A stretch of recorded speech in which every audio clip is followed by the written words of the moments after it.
दोस्तों, यह बात तो आपने सुनी होगी कि कर्मों का फल और भाग्य का लिखा कभी नहीं मिटता।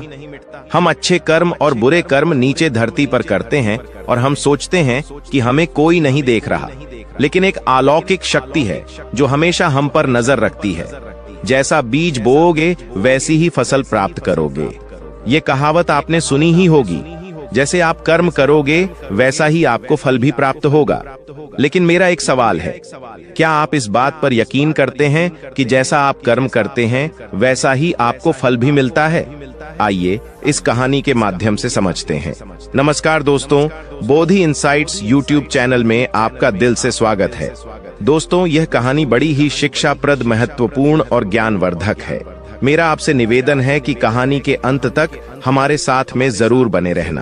तो चलिए कहानी को शुरू करते हैं। बहुत समय पहले की बात है। एक गांव में रघु नाम का किसान रहता था। उसके परिवार में सिर्फ रघु और उसकी पत्नी रहती थी। एक दिन वह किसान और उसकी पत्नी अनाज बेचने के लिए दूसरे नगर गए थे। जब वह अनाज बेचकर दूसरे नगर से अपने नगर आ रहे थे, दोनों अनजान शहर में एक सुनसान रास्ते से जा रहे थे। जब वह दूसरे राज्य की सीमा से निकले तो उन्हें रास्ते में कुछ डाकू मिल गए और उन डाकुओं ने उस किसान और उसकी पत्नी के पास जो कुछ भी था वह सब कुछ लूट लिया। और इस तरह किसान और उसकी पत्नी को डाकुओं ने भिखारी बना दिया। इसके बाद डाकुओं का गिरोह वहां से चला गया। डाकू तो चले गए, लेकिन किसान और उसकी पत्नी को लूटने के बाद वह दोनों चिंता में पड़ गए और सोचने लगे कि आगे क्या किया जाए। एक तो अनजान शहर, और अनजान शहर में दोनों का बुरा हाल था, क्योंकि अनजान शहर में पैसा ही सब कुछ होता है। किसान अपनी पत्नी को लेकर अनजान शहर की तरफ बढ़ने लगा। उसे यह चिंता खाए जा रही थी कि अब मैं क्या करूं, और करूं तो करूं कैसे। वह इसी चिंता में चला ही जा रहा था कि नगर के बाहर एक महात्मा की कुटिया दिखाई दी। वह किसान अपनी पत्नी को लेकर कुटिया की तरफ चल दिया। जब वह कुटिया के पास पहुंचा तो उसे वहां पर एक महात्मा मिले, जो एक चबूतरे पर बैठे हुए अपने शिष्यों को प्रवचन दे रहे थे। महात्मा को देखकर किसान सोचने लगा, क्यों ना इन साधु महाराज को अपनी समस्या बताऊं, शायद यह मेरी समस्या का कुछ समाधान कर दें। ऐसा विचार करके वह किसान उन साधु महात्मा के पास पहुंच गया और उन्हें प्रणाम किया। फिर बहुत ही विनम्र स्वर में उसने अपनी समस्या उन महात्मा को बताई और कहने लगा, महाराज, यदि किसी तरह आप मेरी पत्नी को किसी सेठ के पास गिरवी रखवाकर मुझे कुछ पैसे दिलवा दें तो आपकी बड़ी कृपा होगी। जब साधु ने किसान की बात सुनी तो उस साधु महात्मा को उस किसान पर दया आ गई। साधु ने अपने परिचित सेठ के बारे में बताया और उस किसान को उसके पास भेज दिया।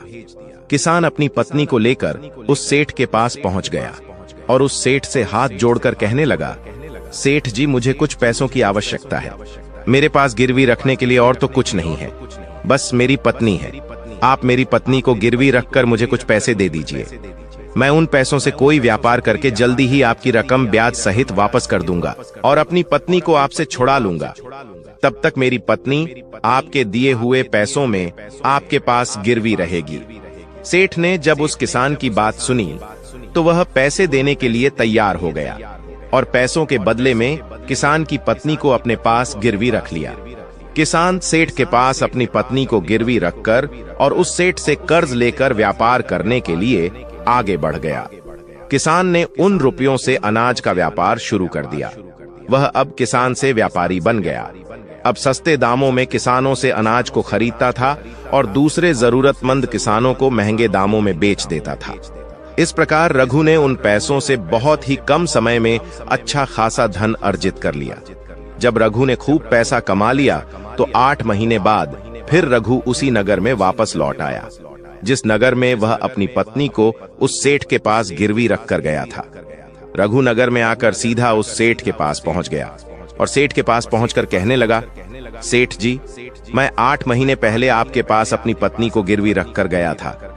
आप अपना हिसाब करके मुझसे रुपए ले लीजिए और मेरी पत्नी को मुझे वापस लौटा दीजिए। यह सुनकर उस सेठ ने कहा, भाई क्या बताऊं, आज से 3 महीने पहले की बात है। तुम्हारी पत्नी अचानक बीमार पड़ गई और उस बीमारी के कारण तुम्हारी पत्नी की मृत्यु हो गई। मैंने तुम्हारी पत्नी का बहुत इलाज भी करवाया, अच्छे से अच्छे वैद्य को बताया, लेकिन मैं फिर भी तुम्हारी पत्नी को नहीं बचा सका। रघु ने जब उस सेठ के मुंह से यह सुना तो रघु यह सुनकर बड़ा दुखी हुआ। फिर थोड़ा धीरज रखकर उस सेठ से बोला, सेठ जी, जो होना था वह तो हो चुका है। शायद मेरे नसीब में ही ऐसा लिखा हुआ था। वह मेरे साथ रहती तब भी आयु पूरी होने पर उसे मरना ही पड़ता। होनी को कौन टाल सकता है। फिर भी आप अपने पैसे मुझसे ले लीजिए, ताकि मुझे इस बात का संतोष हो जाए कि मैंने अपना कर्ज चुका दिया और मैंने आपका कर्ज चुकाकर अपनी पत्नी को गिरवी रखने के कलंक से खुद को बचा लिया। रघु की बात सुनकर वह सेठ बोला, नहीं भाई, अब मैं तुझसे वह पैसे कैसे ले सकता हूँ। जब मैं तुम्हारी अमानत ही तुम्हें नहीं लौटा सकता तो अपना कर्ज वापस लेने का मुझे कोई हक नहीं है। रघु ने बार बार सेठ से अपना कर्ज वापस लेने का आग्रह किया, परंतु सेठ नहीं माना। उदास भाव से रघु जब वहां से निकला तो रास्ते में फिर उसी स्थान पर पहुंच गया जहां पर वह उन साधु महात्मा से पहली बार मिला था। हमेशा की तरह साधु महात्मा अपने चबूतरे पर बैठे हुए अपने शिष्यों को प्रवचन सुना रहे थे। रघु भी मन की शांति के लिए वहीं पर जाकर बैठ गया और महात्मा के प्रवचन सुनने लगा। साधु महात्मा ने जब रघु को देखा तो साधु महात्मा उसे पहचान गए और उसका हालचाल पूछने लगे। रघु ने पूरा घटनाक्रम उन साधु महात्मा को बता दिया। वह साधु एक सिद्ध महात्मा थे। रघु की बात सुनकर उस साधु ने कहा, भाई, उस सेठ ने तेरे साथ धोखा किया है। तेरी पत्नी निश्चित रूप से जीवित है। भाई, तेरी पत्नी को या तो उस सेठ ने अपने घर में छुपा लिया है या फिर उस सेठ ने तेरी पत्नी को अपने किसी परिचित के यहाँ दूर किसी जगह पर भेज दिया है। अब तू ऐसा कर, यहाँ के राजा के पास चला जा और राजा के दरबार में जाकर प्रार्थना करना कि राजा साहब मेरी पत्नी को सेठ से दिलवा दो, क्योंकि इस नगर का जो राजा है वह बहुत ही बुद्धिमान व्यक्ति है। वह निश्चित ही तेरी पत्नी को उस सेठ पर जोर डालकर तुझे दिलवा देगा। उसके दरबार में ही तुम्हारा फैसला होगा। जब रघु ने उस साधु महात्मा की बातों को सुना तो रघु उस साधु महात्मा की बात मानकर राजा के दरबार में जाने के लिए चल दिया। रघु राजा के दरबार में पहुंच गया और राजा के दरबार में पहुंचकर राजा से गुहार लगाने लगा कि महाराज, मेरी पत्नी को सेठ से मुझे दिलवा दीजिए। महाराज, मैंने सेठ के कुछ धन उधार लिया था।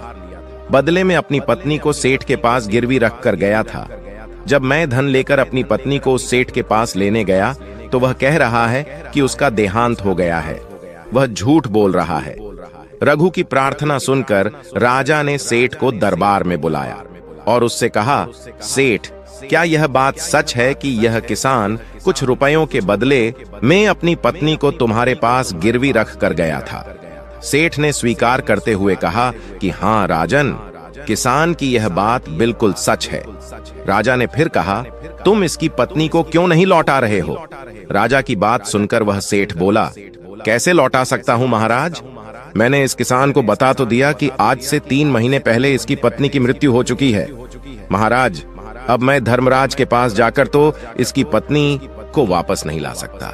राजा ने पूछा, कोई गवाह है तुम्हारे पास जो इस बात की पुष्टि कर दे कि इसकी पत्नी की मृत्यु हो चुकी है? तो सेठ बोला, जी महाराज, इस बात की पुष्टि वह अच्छी तरह से कर देगा जिसने इस व्यापारी की पत्नी का इलाज किया था। वह 4 व्यक्ति भी इस बात की गवाही दे देंगे जो इसकी पत्नी को शमशान में जलाकर आए थे। उस सेठ ने यह बात इतने आत्मविश्वास के साथ कही कि राजा को भी उस पर भरोसा हो गया। तब राजा ने रघु से कहा, भाई, अगर तुम्हारी पत्नी जीवित होती तो हम तुम्हें अवश्य दिलवा देते। अब तो हमारी भी मजबूरी है। इस प्रकार राजा ने रघु को समझा बुझाकर वापस भेज दिया। रघु फिर से साधु महात्मा के पास पहुंच गया और जो कुछ दरबार में राजा और सेठ ने कहा वह सारी बातें साधु महात्मा को बता दी। यह सब सुनकर उस ज्ञानी महात्मा ने कहा, मैंने राजा को इतना विवेकहीन नहीं समझा था। मुझे दुख है कि उसने तुम्हारे साथ कोई न्याय नहीं किया। उस राजा ने सेठ की बातों पर तो यकीन कर लिया और तुम्हें समझा बुझाकर मेरे पास वापस भेज दिया। अब तुम मेरी एक बात सुनो। तुम एक बार फिर से राजा के पास जाओ और उसे कहना कि सिर्फ 3 घंटे के लिए वह अपनी राजगद्दी पर मुझे बैठने का अधिकार दे दें। तब मैं राजा को बताऊंगा कि न्याय कैसे किया जाता है और न्याय किससे कहते हैं। रघु एक बार फिर से राजा के दरबार में पहुंचा और जैसा उस साधु महात्मा ने कहा था उसने राजा से कह दिया। राजा ने रघु की यह बात सुनी तो यह सुनकर राजा ने कहा, मुझे 3 घंटे के लिए राजगद्दी छोड़ने में कोई ऐतराज नहीं है। यदि ऐसा करने से तुम्हें न्याय मिल जाएगा तो मैं 3 घंटे के लिए उस साधु महात्मा के लिए अपनी राजगद्दी छोड़ दूंगा। तुम उन महात्मा को राज दरबार में ले आओ। रघु ने जब राजा के यह वचन सुने तो रघु साधु महात्मा के पास गया और उन साधु महात्मा को राज दरबार में ले आया। जब साधु महात्मा राज दरबार में पहुंच गए तो राजा ने अपनी राजगद्दी उन साधु महात्मा को सौंप दी। फिर राजगद्दी पर विराजमान होते ही साधु महात्मा के सामने उस सेठ को दरबार में प्रस्तुत किया और उससे कहा, सेठ जी, आपने कहा कि इस किसान की पत्नी आपके पास रहते हुए 3 महीने पहले ही स्वर्ग सिधार गई और आपका कहना है कि आपके पास इसकी पत्नी के मरने के गवाह भी मौजूद हैं। क्या मैं उन गवाहों से मिल सकता हूं? फिर राजा बने साधु महात्मा के आदेश पर सेठ के गवाह पेश किए गए। सबसे पहले साधु ने उस वैद्य को बुलाया जिसने रघु की पत्नी का इलाज किया था। साधु ने वैद्य से पूछा, क्यों भाई, आपने ही हरीश की पत्नी का इलाज किया था? वैद्य बोला, जी हुजूर, मैंने ही रघु की पत्नी का इलाज किया था। वैद्य की बात सुनकर वह साधु बोला, अच्छा वैद्य जी, मुझे यह बताओ कि तुम रघु की पत्नी का इलाज करने के लिए सेठ के घर जाते थे या फिर रघु की पत्नी इलाज करवाने के लिए तुम्हारे पास आती थी? राजा बने साधु महात्मा की बात सुनकर वह वैद्य राजा से बोला, महाराज सेठ जी मेरे औषधालय पर स्वयं आकर दवा ले जाते थे। साधु बोला, यानी तुम विश्वास के साथ यह नहीं कह सकते कि वह दवा सेठ रघु की पत्नी के लिए ही ले जाता था या फिर किसी और के लिए? साधु की बात सुनकर वह वैद्य बोला, हाँ महाराज, यह बात मैं यकीन के साथ तो नहीं कह सकता कि सेठ किसके लिए दवाई ले जाते थे, लेकिन सेठ जी मुझसे दवाई जरूर ले जाया करते थे। वैद्य की बात सुनकर वह साधु बोला, इसका मतलब तो यही हुआ कि तुम मरीज को बिना देखे ही दवाइयां देते हो। यह तो बहुत ही गंभीर है। तुम दवा के स्थान पर किसी को जहर भी तो दे सकते हो, और हो सकता है तुम्हारे द्वारा दिए हुए जहर से ही रघु की पत्नी की मृत्यु हुई हो। उस साधु की यह बातें सुनकर वैद्य का चेहरा डर के मारे पीला पड़ने लगा और वह भयभीत स्वर में बोला, नहीं हुजूर, ऐसा हरगिज नहीं हो सकता। मैं अपने किसी मरीज को दवा के बदले भला जहर क्यों दूंगा? और इस तरह से मेरी सारी मान प्रतिष्ठा भी धूल में मिल जाएगी। वैद्य की बात सुनकर वह साधु महात्मा बोले, अब तो तुम ऐसा ही कहोगे। मैं तुम्हें अपने कर्तव्य के प्रति लापरवाही करने के और एक मरीज के जीवन से खिलवाड़ करने के अपराध में 50 कोड़े लगाने का आदेश देने जा रहा हूं। इसके साथ ही तुम्हारा मुंह काला करके सारे नगर में तुम्हें घुमाया भी जाएगा। अब तुम सोच लो, वैद्य सच बोलोगे या फिर मैं सैनिकों को तुम्हें गिरफ्तार करने का आदेश दूं? यह सुनकर वैद्य का शरीर कांपने लगा और वह उस साधु के कदमों में जा गिरा और बोला, हुजूर, मुझे माफ कर दीजिए। मैं स्वीकार करता हूं कि मैंने सेठ के किसी मरीज का कोई भी इलाज नहीं किया। सेठ ने तो मुझे पैसे दिए थे और कहा था कि यदि गवाही की आवश्यकता पड़े तो ऐसा कहकर उसके पक्ष में गवाही दे दूं। बस मेरा इतना ही अपराध है कि मैंने लालच में आकर इस सेठ का प्रस्ताव स्वीकार कर लिया। राजा बने साधु महात्मा ने कहा, वैद्य जी, कुछ भी हो, आपने अपराध तो किया है, इसलिए मैं तुम्हें झूठी गवाही के इल्जाम में 100 कोड़े लगाने का आदेश देता हूं। साधु महात्मा के आदेश का राजा के सैनिकों ने तुरंत ही पालन किया। सैनिकों ने तत्काल ही उस वैद्य को पकड़ लिया और भरे दरबार में उसे कोड़े लगाने लगे। पहला कोड़ा लगते ही वह जोर से चीख पड़ा और कहने लगा, महाराज मुझ पर रहम कीजिए, महाराज मुझ पर दया कीजिए, मैं मर जाऊंगा। हर कोड़े के साथ उसके गले से करुणामय आवाजें निकलने लगीं। उसकी चीखें राज दरबार में गूंज उठीं। वैद्य के साथ ऐसा होते हुए देखकर सेठ के गवाह के तौर पर बुलाए गए उन 4 व्यक्तियों के कलेजे दहल गए, जिन्होंने रघु की पत्नी को शमशान में ले जाकर जलाने की बात कही थी। अब बारी उन 4 गवाहों की आई। साधु महात्मा ने उनसे पूछा, तुम लोगों का कहना है कि तुम 4 ने इस रघु किसान की मृत पत्नी का शव ले जाकर शमशान में उसे जलाकर आए थे। मुझे यह बताओ कि अंतिम संस्कार से पहले जब मृत शरीर को स्नान कराया जाता है फिर उसे कफन में लपेटकर धरती पर रखा जाता है। स्नान के दौरान क्या तुमने उस स्त्री का मृत शरीर देखा था? यह सुनकर उस सेठ के चारों गवाह कहने लगे, नहीं हुजूर, उसका मृत शरीर तो हमने देखा ही नहीं था। जब सेठ जी ने अर्थी तैयार कर ली थी, उसके बाद ही हम उसे शमशान में ले गए और उसे जलाकर आए। उन चारों गवाहों की बात सुनकर वह साधु महात्मा बोले, और तुमने यह जानना भी उचित नहीं समझा था कि उस अर्थी में कोई मृत मनुष्य लेटा है या कोई जीवित व्यक्ति? कहीं ऐसा तो नहीं किसी जहरीले पदार्थ से बेहोश व्यक्ति उस अर्थी में लेटा हो और उसे तुम शमशान में ले जाकर जलाकर आ गए हो? यह तो एक बहुत ही गंभीर अपराध है। इसके लिए तुम लोगों को मृत्युदंड की सजा भी दी जा सकती है। वह चारों गवाह वैद्य की पिटाई देखकर पहले से ही भयभीत थे। जब उन्होंने साधु महात्मा के मुख से मृत्युदंड की बात सुनी तो वह सुनकर उन सभी के हाथ पांव मानो बिल्कुल ही ठंडे पड़ गए हों। साधु ने विनय भाव से सेठ की तरफ देखा। जैसे ही उस साधु महात्मा ने सेठ की तरफ देखा तो सेठ का चेहरा ऐसे काला पड़ गया। साधु ने सेठ से कहा, सेठ जी, तुम्हारे पांचों गवाहों की तो पहले ही हवा निकल गई। अब तुम बताओ कि किसी की इच्छा के विपरीत किसी की पत्नी को जबरदस्ती घर में रखना और अमानत में खयानात के अपराध में तुम कौन सी सजा पाना पसंद करोगे? साधु महात्मा की बात सुनकर सेठ का चेहरा एकदम से सफेद पड़ गया। उसके मुंह से कोई बोल नहीं निकल सका। राजा बने साधु ने कहा, सेठ, इससे पहले कि मैं तुम्हें 10 साल का कठोर कारावास की सजा दे दूं, अभी भी समय है कि तुम इस रघु किसान की पत्नी को दरबार में हाजिर कर दो। सजा के डर से सेठ ने तुरंत अपने सेवकों को अपने घर भेजा और सेवकों को घर भेजकर रघु की पत्नी को दरबार में प्रस्तुत कर दिया। साधु ने सेठ से लेकर रघु को उसकी पत्नी सौंप दी और सेठ को झूठी गवाही के अपराध में 5 महीने की कैद की सजा सुना दी। उन चारों गवाहों को भी कड़ी से कड़ी सजा दी गई, जिन्होंने रघु की पत्नी का शव शमशान में ले जाने की झूठी गवाही दी थी।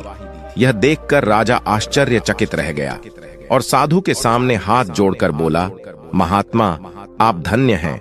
आपने मुझे सिखा दिया कि न्याय कैसे किया जाता है।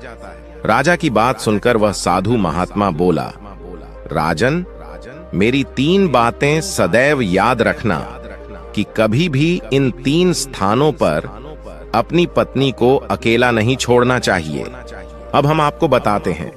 जिन स्थानों पर यदि कोई अपनी पत्नी को अकेला छोड़ता है तो उसे बहुत ही पश्चाताप करना पड़ता है। पहला स्थान है, अगर आपकी पत्नी को कोई बीमारी घेर ले और वह बीमार पड़ जाए तो ऐसी स्थिति में कभी भी उसको बीमारी में अकेला छोड़कर नहीं जाना चाहिए, क्योंकि जब कोई मनुष्य किसी स्त्री से विवाह करता है तो विवाह के समय वचन देता है कि मैं तेरे सुख दुख में और आजीवन तुम्हारे साथ रहूंगा। इसलिए बीमारी की हालत में उसके साथ सदैव बने रहिए और उसकी देखभाल करिए। जिस तरीके से पत्नी अपने पति की सेवा करती है, उसी तरह से पति का भी कर्तव्य बनता है कि अपनी पत्नी की सेवा में हमेशा तत्पर रहे। यह आपका कर्तव्य है।